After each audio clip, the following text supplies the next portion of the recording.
Siang dan malam ku pegang beritamu dan ku lakukan.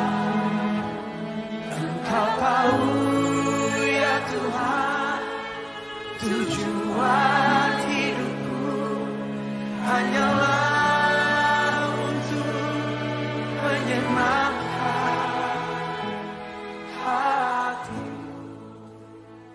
Terima kasih buat kesempatan yang Tuhan berikan untuk kembali saya boleh hadir di tempat ini. Menyampaikan kabar baik, berita sukacita, yaitu kebenaran firman Tuhan bagi kita semua. Bapak Ibu Saudara yang kasih Tuhan, kalau ada perkataan yang membangun komunitas, tentunya ada perkataan yang tidak membangun komunitas juga. Benar gak saudaraku? Banyak orang yang mundur dari pelayanan, banyak orang yang mundur dari gereja. Karena apa? Karena ada saudara-saudara kita yang memiliki perkataan itu perkataan yang tidak membangun. Sebaliknya ada orang yang tadinya tidak memiliki gairah hidup, tidak memiliki semangat, namun pada saat ya memberikan perkataan yang menguatkan, yang menasehati, yang membangun, sehingga memiliki gairah, memiliki semangat, dan imannya bertumbuh, bahkan menyala-nyala dalam melayani Tuhan. Namun setiap kita orang percaya, kita harus menyadari bahwa kita ini orang percaya yang memiliki kuasa dalam perkataan kita. Kita harus hati-hati dengan perkataan kita, saudaraku. Karena Alkitab katakan dalam Amsal 18 ayat yang ke-21 bahwa hidup dan mati itu dikuasai oleh lidah. Siapa yang suka mengemakannya akan memakan buahnya. Jadi lidah kita ini saudaraku merupakan bagian terkecil dari anggota tubuh kita. Ini yang dikatakan di dalam Yakobus 3 saudara. Namun walaupun anggota terkecil dari bagian tubuh kita dapat memegahkan perkara yang besar. Dengan lidah kita memuji Tuhan, Bapa kita. Dengan lidah pula kita mengutuk orang yang diciptakan oleh Tuhan. Dan ini tidak boleh terjadi dalam kehidupan orang yang percaya kepada Tuhan. Amin. Jadi perkataan kita ini harus perkataan yang bisa menjadi berkat. Di dalam komunitas kita. Dalam komunitas keluarga, dalam komunitas lingkungan kita, dalam komunitas gereja. Jadi setiap perkataan kita itu harus bisa menjadi berkat saudaraku. Banyak keluarga hancur karena apa? Karena perkataan yang tidak membangun. Karena perkataan yang merendahkan, karena perkataan yang meremehkan, bahkan perkataan yang melukai hati saudara. Banyak istri-istri kecewa karena apa? Perkataan kasar daripada suaminya. Padahal istri sudah berusaha bagaimana menjadi istri yang baik, menjadi istri yang bertanggung jawab, menjadi istri yang mendidik anak-anaknya dalam takut akan Tuhan, dan mengatur seluruh kehidupan dalam rumah tangga karena suaminya bekerja. Namun pada saat berjumpa dengan suaminya setelah pulang kerja saudaraku, seringkali ya apa yang dilakukan istrinya itu tidak ada penghargaan. Karena apa? Karena perkataan yang mungkin melukai hatinya. Kamu ngapain saja sih di rumah? Kerjaanmu cuma tidur ya? Dengan perkataan seperti itu saja saudaraku, seorang perempuan ya itu mudah terluka. Karena seorang perempuan itu seperti spon, ya kan? Pada saat dikasih air itu langsung meresap. Demikian juga saudaraku, kalau kita mengeluarkan perkataan yang tidak membangun, namun sebaliknya kita mengeluarkan perkataan yang melukai hati istri kita, itu akan tersimpan lama. Karena meresap. Jadi pulihnya itu bisa lama saudara, masih ingat terus. Ya kalau kita yang mengatakan sih ya, setelah mengatakan sudah enak, sudah selesai, sudah. Kita lupa. Tapi ingat saudaraku, seorang perempuan itu memakai perasaannya. Benar nggak? Ya, ibu-ibu ya. Tetapi seorang laki-laki itu memakai otaknya, pikirannya. Pada saat mengucapkan kata-kata, katakan kepada istri kita, perkataan yang tidak membangun, perkataan yang melukai. Kamu jadi istri kok bodoh amat. Kata bodoh itu langsung meresap dalam pikiran dan hati istri kita, saudaraku. Dan itu disimpan lama. Ada kekecewaan. Padahal seorang istri sudah bertanggung jawab mengurus kehidupan dalam keluarga. Untuk kebutuhan anak-anak semua dan sebagainya. Tapi tidak ada penghargaan. Tapi saya yakin dan percaya, bapak-bapak di tempat ini tidak seperti itu. Amin. Bapak-bapak di tempat ini adalah perkataannya, perkataan yang membangun. Sebaliknya saudaraku, seorang istri yang mengucapkan perkataan yang tidak membangun terhadap suaminya, itu akan membuat seorang suami menjadi down. Yang tadinya seorang suami, ya, suami yang produktif, tapi karena istri mengeluarkan perkataan yang mungkin ya merendahkan suami, itu akan membuat suami, saudaraku, bisa sakit hati juga. Bahkan tidak sedikit suami yang kelain hati, saudara. Karena apa? Karena setiap pulang kerja, pulang kantor, ya, bukan disambut dengan kata-kata yang lemah lembut, tetapi sambutannya itu ya seperti anjing herder gitu ya. Pulang langsung diserang. Kamu tadi di kantor sama siapa? Kamu makan sama siapa? Kok kayaknya bajumu bau parfum, ya? Jangan-jangan kamu selingkuh ya? Langsung dituduh seperti itu, saudaraku. Padahal suaminya nggak melakukan seperti itu. Ya tentunya akan marah, saudara. Akan marah. Ya, apalagi ini tidak sekali dua kali, namun setiap kali ketemu langsung isinya curiga. Jadi suami ya membuat pikirannya juga bisa kelain hati, saudara. Ya, banyak suami-suami seperti itu. Karena apa? Karena perlakuan istri yang mengeluarkan perkataan yang tidak membangun. Coba bayangkan, saudaraku, kalau suami kita baru pulang kerja, ya kan, itu kan capek ya. Laki capek gitu ya, harusnya kan disambut dengan manis. Ya, suami kita biar istirahat dulu, tenang dulu, mandi dulu, lalu dibikinkan kopi. Ya, dengan pisang goreng. Ngobrol di teras rumah sambil santai, kan begitu ya. Baru pulang langsung sambut suami kita, ya, suami kita langsung buka pintu rumah, disambut, lalu keluarkan perkataan yang membuat suami kita itu senang.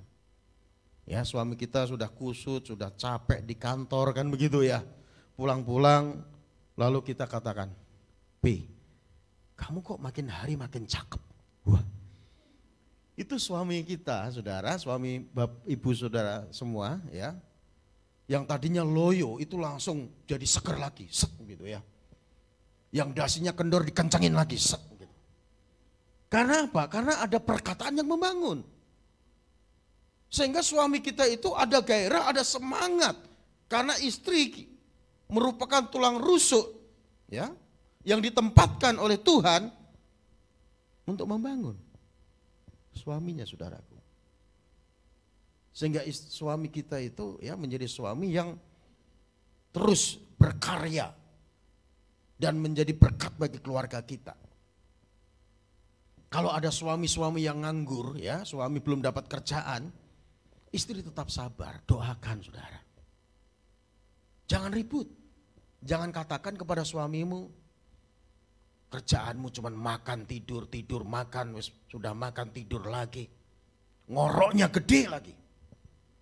Wah, itu suami langsung hatinya terluka, saudaraku. Suami langsung down.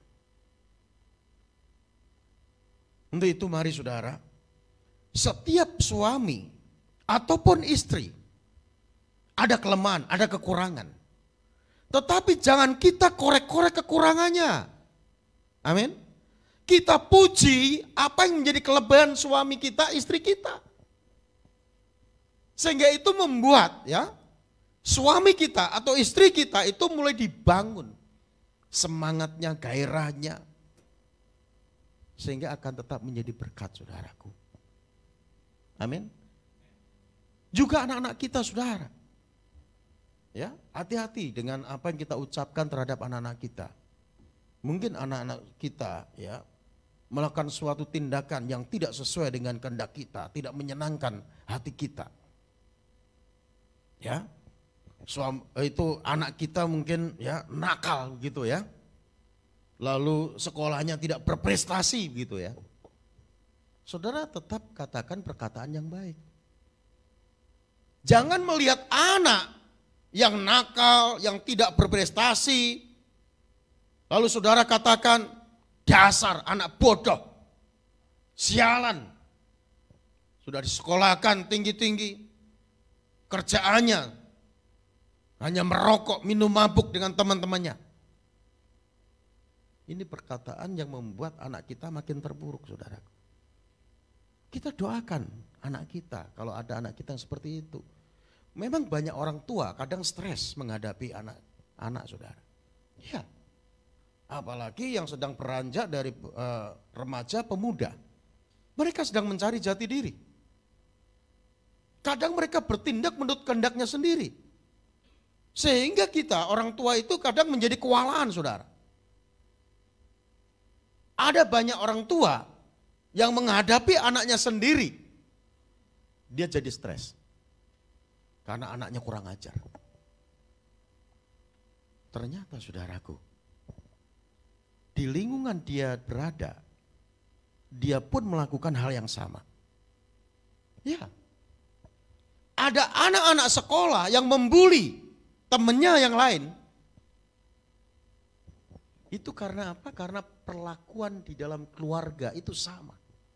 Sering dimaki, dimarahin. Ya kan? Sehingga di sekolah juga begitu, saudara. Dan ini banyak terjadi. Jadi Bapak Ibu Saudara yang kasih Tuhan, sekalipun ya anak kita kelakuannya seperti itu, tindakannya seperti itu, tidak menyenangkan hati kita, kita tetap katakan perkataan yang positif terhadap anak kita. Amin. Katakan kepada anak kita, kamu anak yang kreatif. Sekalipun ya anak kita itu menjengkelkan ya, kamu anak yang hebat. Kamu pasti nanti sukses. Kalau anak kita mendengar perkataan seperti itu, walaupun ya kenyataannya di depan mata kita tidak seperti itu, kalau kita perkatakan terus perkataan seperti itu, saya yakin dan percaya. Kepercayaan diri anak kita mulai dibangun, saudaraku. Akhirnya dia mulai berpikir dan akan berubah. Ternyata aku memiliki orang tua yang baik. Orang tua yang tidak kasar. Orang tua yang mendidik aku dengan penuh kasih. Harusnya begitu, saudara. Hari ini atau kemarin ya, hari Father Day ya. Hari ini ya. Oh hari ini ya, pantesan. Tadi saya lupa buka handphone saya. Anak saya baru mengucapkan kata-kata yang menyejukkan hati saya. Mengucapkan di hari Father Day. Saya bisa mengeluarkan air mata, saudara. Walaupun memang ada kekurangan anak saya. Tapi saya berusaha mendidik anak saya itu di dalam kasih Kristus. Sehingga ya yang tadinya tidak berprestasi. Ya, walaupun 10 besar itu ya buat saya masih biasa. Saya perkatakan perkataan yang baik, ya penuh kasih. Lalu saya menghibur kalau dia lagi susah. Ternyata saudara itu membuat kepercayaan diri anak saya itu dibangun. Dan sekarang dari ranking 10 ya, waktu kenaikan kelas itu jadi ranking 2, saudara. Karena apa? Karena mulai dibangun dengan hal yang baik. Sebaliknya ada temannya yang tiap hari kerjaannya apa? Membuli teman yang lain. Bikin geng-gengan, bikin kelompok, saudara. Padahal ini anaknya hamba Tuhan loh. Anaknya hamba Tuhan. Kok bisa begini? Saya nggak perlu sebut orangnya. Tetapi ini terjadi seperti ini. Karena apa? Karena anak ini melihat di rumahnya, dalam lingkungan keluarganya, sekalipun hamba Tuhan, itu tiap hari ribut, saudaraku. Tiap hari beribut, tiap hari berantem. Ya, mulut tidak memberkati satu dengan yang lainnya. Bayangkan, saudara. Jadi ini hamba Tuhan yang bisa mengajar, tetapi prakteknya di rumah tidak dia lakukan.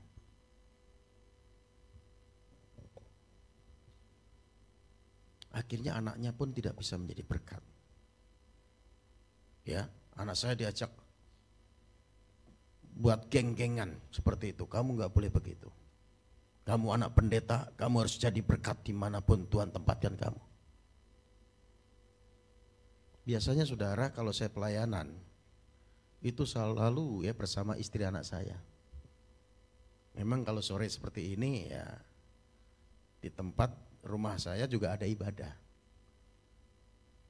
Ya biasanya kalau pagi atau di mana gitu saya selalu ajak. Supaya mereka bukan hanya mendengar khotbah saja, tetapi benar nggak apa yang dikhotbahkan dilakukan di rumah? Seperti itu, saudaraku. Dan saya berusaha menjadi berkat bagi istri anak-anak saya. Walaupun sebagai manusia biasa, statusnya hamba Tuhan, ya, tapi manusia biasa, ada kekurangan. Tetapi kita mau menjadi berkat di dalam komunitas kita, dalam keluarga kita. Amin, saudara.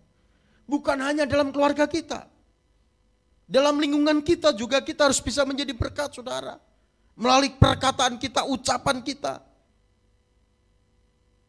Dan kita juga menjadi berkat dalam komunitas gereja di mana kita melayani. Karena itu yang Tuhan mau kita lakukan dalam kehidupan kita, saudara. Jadi perkataan kita ini harus perkataan yang membangun. Perkataan kita ini adalah perkataan yang bisa menjadi berkat. Lalu yang menjadi pertanyaan adalah bagaimana supaya kata-kata kita ini menjadi berkat bagi orang yang mendengarkan. Yang pertama, kita harus berbicara setelah mendengar. Amin. Kita harus bisa berbicara setelah mendengar. Jangan kita cepat berbicara, ya kita belum mendengar. Sehingga ya kita mengeluarkan kata-kata yang tidak menjadi fakta yang sebenarnya. Ya, banyak orang cepat berbicara, padahal yang diperkatakannya itu bukan kebenaran. Sehingga timbul fitnah, gosip.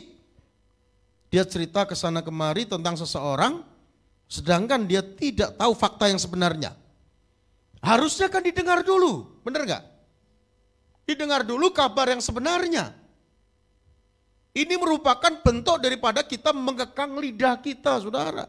Seringkali lidah kita ini tidak menjadi berkat bagi orang yang mendengar. Karena apa? Karena kita ini cepat berkata-kata, lambat mendengar.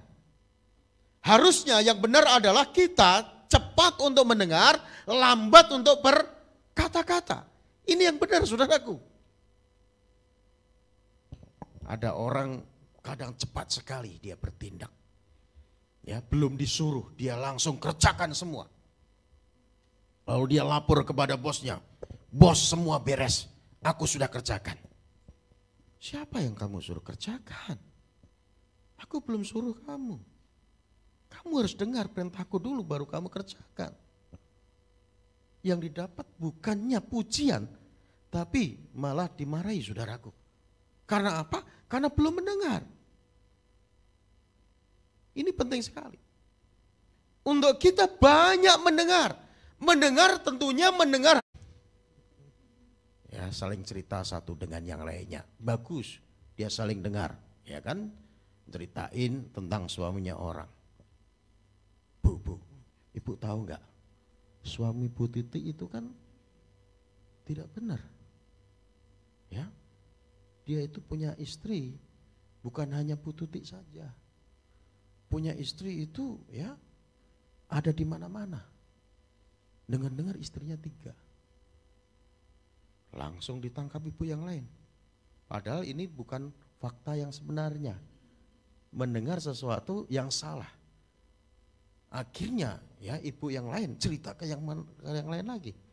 Akhirnya cerita ini sampai kemana-mana saudaraku. Sehingga perkataan yang pertama yang diucapkan dan didengarkan ibu yang lain itu bukan perkataan yang membangun. Tidak menjadi berkat. Amin saudara? Gak jadi berkat. Karena apa? Karena mendengar yang salah. Kita harus cepat mendengar. Artinya saudara, kita mendengar sesuatu yang benar. Kita perlu cross check dulu saudara. Kita perlu klarifikasi dulu. Kita identifikasi dulu apakah ini benar. Apakah ini salah. Kalau salah ya kita langsung delete saja dalam ingatan kita, pikiran kita. Jangan keluarkan perkataan kita. Kalau itu kebenaran, ada saatnya kita mengucapkan kebenaran di waktu yang tepat. Karena perkataan diucapkan di waktu yang tepat, itulah perkataan yang bisa membangun. Amin. Walaupun itu kebenaran, kalau diucapkan dalam waktu yang tidak tepat, itu juga tidak bisa membangun saudaraku. Dan ini perlu hikmat dari Tuhan. Amin saudara. Perlu hikmat dari Tuhan. Hikmat itu apa? Hikmat adalah kemampuan yang Tuhan berikan ya untuk menerapkan pengetahuan dengan tepat waktu dan tepat guna. Itu hikmat. Jadi orang yang berhikmat, dia akan mengucapkan kata-katanya dengan tepat waktu dan tepat guna. Sehingga perkataan itu bukan perkataan yang melemahkan, perkataan yang bukan membangun, tetapi perkataan yang membangun dan menjadi berkat bagi orang yang mendengarkan. Mari saudara kita terus belajar dari hari ke hari. Bila kita cepat untuk mendengar, lambat untuk berkata-kata. Ya, banyak orang cepat berkata-kata, tapi belum pernah dia dengar. Ya, ini ngeri saudaraku. Cepat berkata-kata, belum pernah dia dengar. Untuk itu mari Bapak Ibu Saudara yang kasih Tuhan, biarlah setiap kita ya berbicara setelah mendengar. Makanya ya anak-anak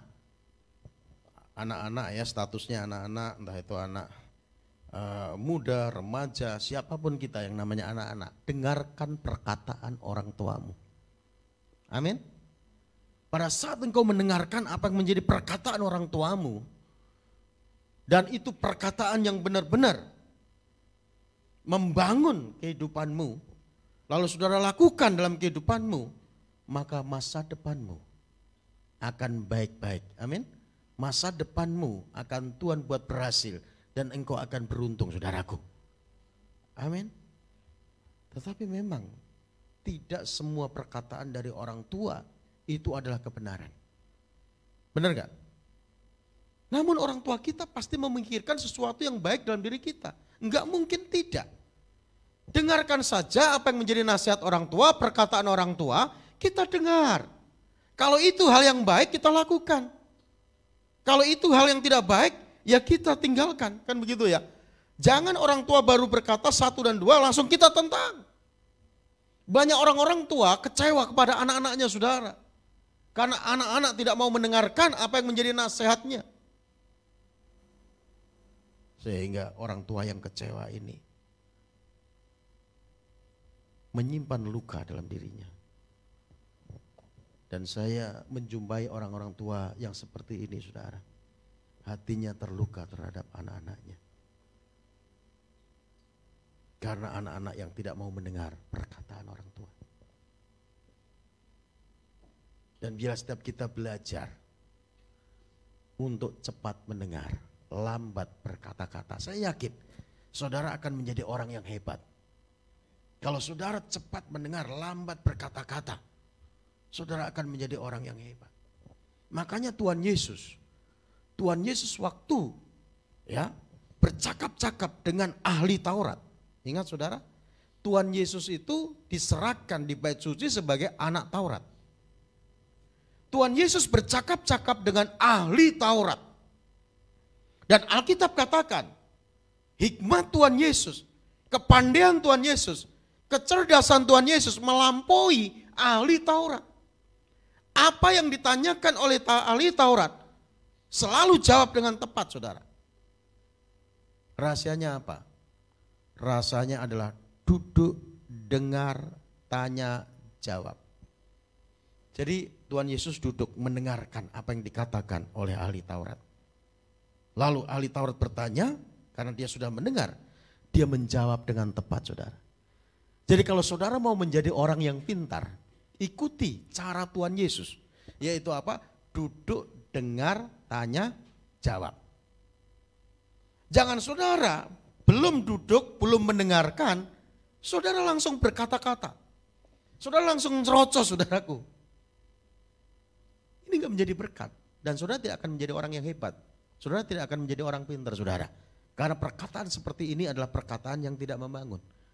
Jadi supaya kita menjadi orang yang hebat, menjadi orang yang cerdas, adalah duduk, dengar, tanya, jawab. Katakan, duduk, dengar, tanya, jawab. Ini cara Tuhan Yesus. Tuhan Yesus duduk dengan baik. Lalu dia dengarkan apa yang dikatakan oleh ahli Taurat. Lalu setelah itu ada pertanyaan, dia jawab. Semua apa yang ditanyakan oleh Tuhan Yesus. Dan ahli Taurat sangat kagum dengan kecerdasan Tuhan Yesus. Sehingga pada saat Tuhan Yesus mengeluarkan perkataannya, itu perkataan yang sangat membangun, saudaraku. Amin. Jadi duduk, dengar, tanya, jawab. Jadi saudara yang kasih Tuhan, kita dimanapun Tuhan tempatkan, mari saudara.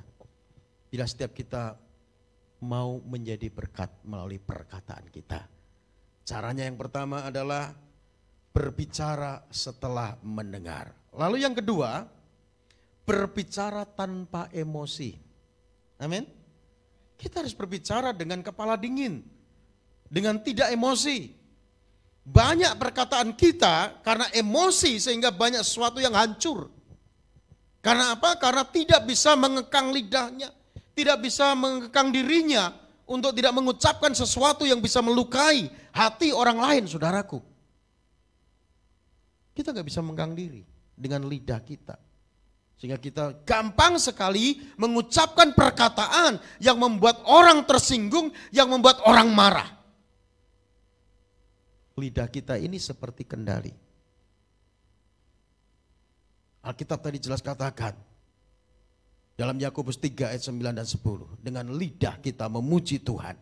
Dengan lidah kita mengutuk orang yang diciptakan oleh Tuhan. Dan hal ini tidak boleh terjadi dalam kehidupan orang percaya. Amin. Jadi kita harus dengan hati yang tenang. Dengan hati yang lemah lembut. Walaupun ya situasi kondisi membuat kita pengen mengucapkan kata-kata yang mungkin ya membuat orang itu bisa terdiam karena perkataan kita, saudaraku. Namun Tuhan tidak mengajar seperti itu. Kita harus bisa mengekang lidah kita, saudaraku. Karena apa? Emosi seringkali membuat kita tidak bisa berpikir dengan jernih. Kita bertindak bodoh, kita bertindak semaunya kita sendiri, saudaraku. Karena apa? Emosi. Banyak hal yang salah, banyak tindakan yang salah membuat kita gagal. Karena apa? Karena emosi, saudara. Ya, jadi lidah kita ini seperti kekang. Pada saat kita tidak bisa mengendalikan lidah kita, ya, semua perkataan bisa keluar dari lidah kita. Lidah kita itu ya seperti kebun binatang, saudara. Ya kan, di kebun binatang di Ragunan itu kan banyak binatang. Ya, kalau dilepas semua itu keluar. Dan itu ada kendalinya kan, ada yang mengontrol di sana ya, petugas di sana. Sama, lidah kita ini yang mengendalikan kita sendiri.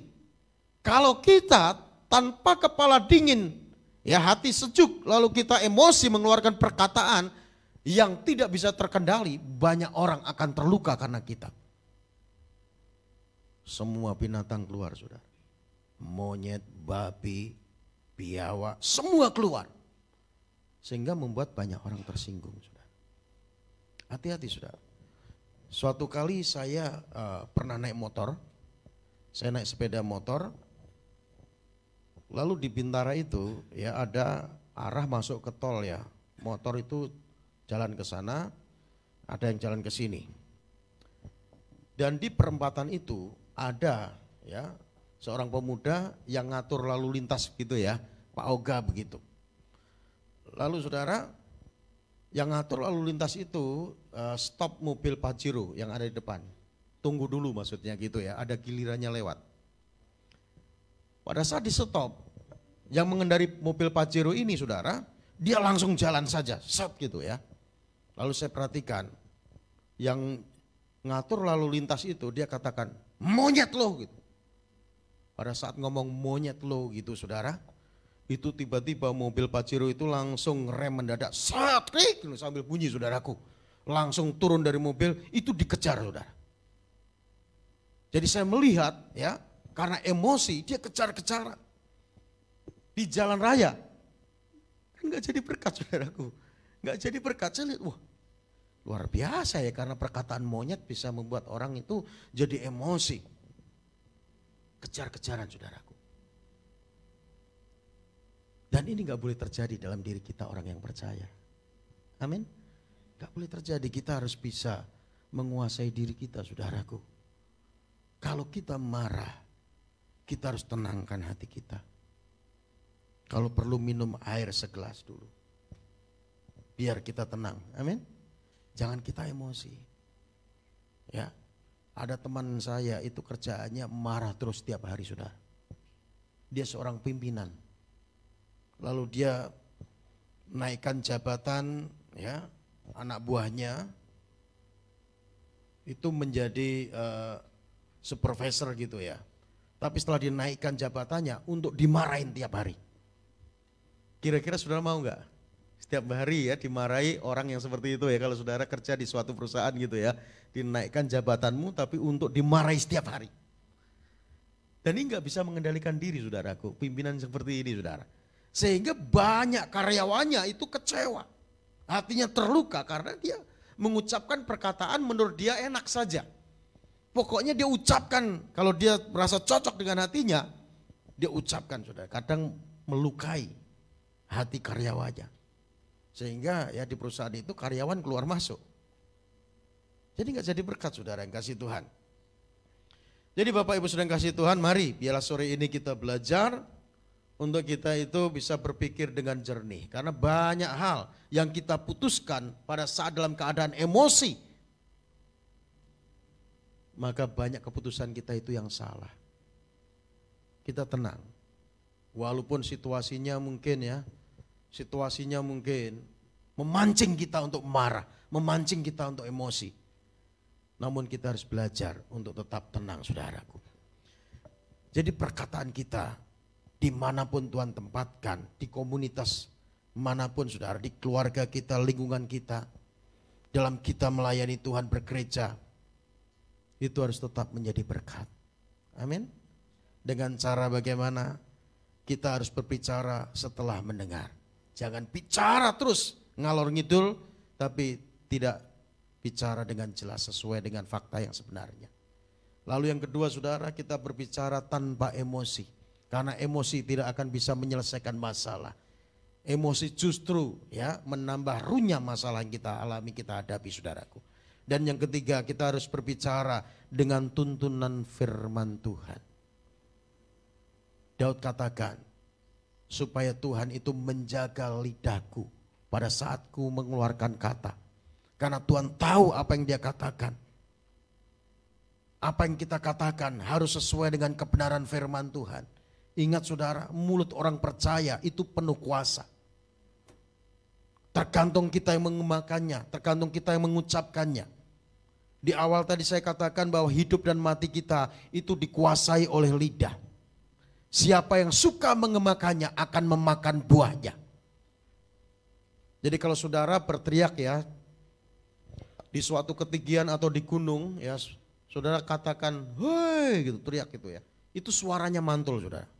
Benar gak? Suaranya mantul, kita dengarin lagi saudaraku. Dan itu namanya gema. Kalau kita mengemakan sesuatu yang tidak baik, kita mengucapkan sesuatu yang tidak sesuai dengan kebenaran firman Tuhan, maka itulah yang kita akan makan, saudaraku. Maka ada pepatah katakan mulutmu adalah harimaumu. Jadi biar setiap kita mau belajar mengucapkan kata-kata kita sesuai dengan kebenaran firman Tuhan saja. Makanya Rasul Paulus katakan di dalam Filipi 4 ayat yang ke-9. Apa yang telah kamu pelajari, apa yang telah kamu dengar, apa yang telah kamu terima. Ini berbicara tentang firman Tuhan semua. Lakukanlah semuanya itu, maka Allah sumber damai sejahtera akan menyertai kamu. Jadi orang-orang yang menjadi pelaku firman Tuhan, dengan dia mempelajari firman Tuhan, mendengarkan firman Tuhan, dan dia melihat figur dari hamba Tuhan, tentunya ini akan memengaruhi apa yang dia ucapkan, saudaraku. Dia akan melakukan firman Tuhan itu dalam kehidupannya. Untuk itu setiap kita harus banyak mendengarkan firman Tuhan. Amin, saudara. Ini bisa kita lakukan firman Tuhan kalau kita renungkan firman Tuhan itu siang dan malam. Sehingga kita berbicara sesuai dengan tuntunan Tuhan, pimpinan Tuhan, arahan Tuhan. Kita tidak berbicara sesuai dengan kehendak kita sendiri, saudara. Bila setiap orang berbicara sesuai dengan firman Tuhan. Ini akan terjadi kalau kita itu, saudaraku, mempelajari firman Tuhan, kita menerima kebenaran firman Tuhan, pengajaran firman Tuhan, lalu kita mendengarkan firman Tuhan dan kita melakukan firman Tuhan. Sehingga perkataan kita itu perkataan yang penuh berkat. Pada saat kita berjumpa dengan orang, orang merasa diberkati, saudara, dengan perkataan kita. Yang tadinya orang sudah putus asa, orang sudah kehilangan arah, lalu ketemu dengan kita, ya kita cukup katakan Tuhan mengasihimu. Ini kan perkataan firman Tuhan. Tuhan mengasihimu. Lalu orang ini, saudaraku, mulai dihiburkan. Oh, ternyata Tuhan mengasihiku. Ya, mulai dikuatkan sehingga tidak putus asa lagi, saudaraku. Kalau kita melihat sekarang ini, saudaraku, banyak orang, saudara, ya, banyak orang depresi, stres, bahkan tidak sedikit mengakhiri hidupnya dengan bunuh diri. Karena apa? Karena tidak memiliki firman Tuhan. Tidak ada firman Tuhan dalam kehidupannya yang dia pernah katakan. Kalau dia ada firman Tuhan, dia hidup sesuai firman Tuhan, dia memperkatakan firman Tuhan, saya yakin dan percaya dalam situasi kondisi sesulit apapun, maka dia akan tetap kokoh, dia akan tetap kuat, saudara. Amin. Ya. Makanya Rasul Paulus katakan, akhirnya hendaklah kamu kuat di dalam Tuhan, di dalam kekuatan kuasanya. Karena akhir-akhir ini banyak orang lemah imannya, banyak orang tidak kuat lagi mengiring Tuhan, mengikut Tuhan. Karena apa? Karena tidak memiliki firman Tuhan dalam dirinya. Untuk itu mari, saudara, bila setiap kita terus merenungkan firman Tuhan, dan firman Tuhan itu hidup dalam kehidupan kita, sehingga kita berbicara sesuai dengan tuntunan firman Tuhan, sehingga perkataan kita yang kita ucapkan itu akan membangun iman setiap orang yang mendengar. Ini yang Tuhan mau, saudara. Kalau saudara di tempat ini, ya, mendengar firman Tuhan bukan hanya sekedar mendengar, saudara renungkan dan lakukan dalam kehidupan saudara, itu akan menjadi gaya hidupmu. Saudara menjadi pelaku firman Tuhan.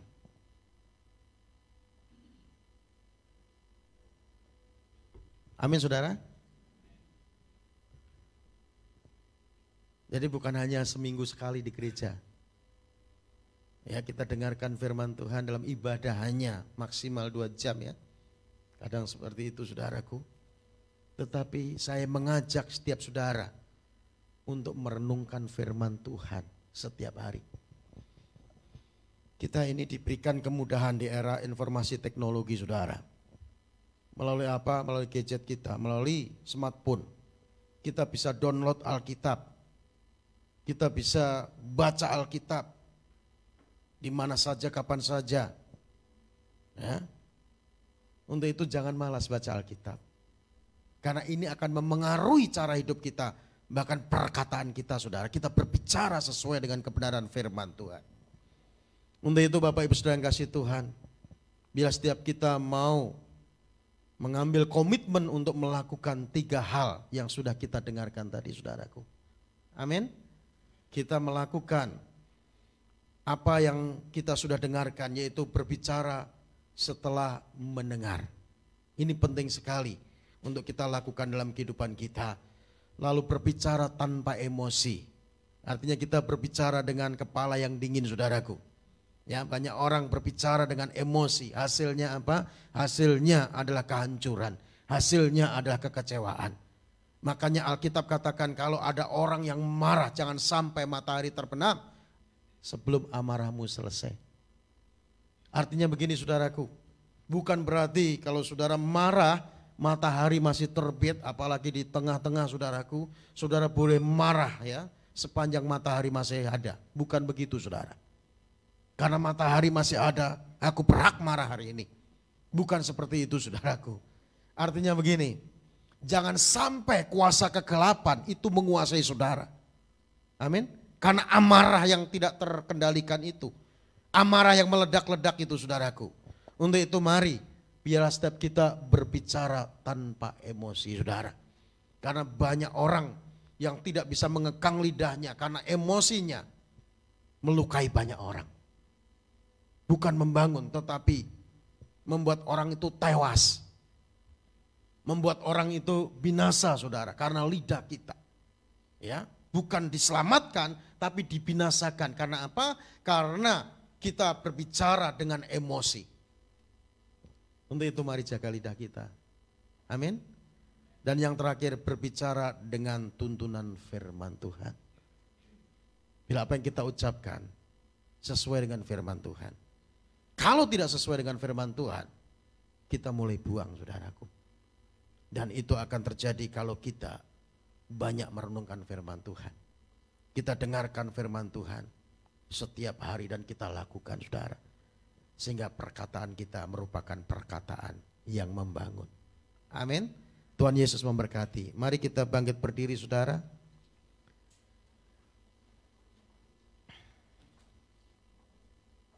Mari kita nyanyikan satu lagu pujian. Kau kukagumi dalam hati. Kasih Tuhan begitu luar biasa.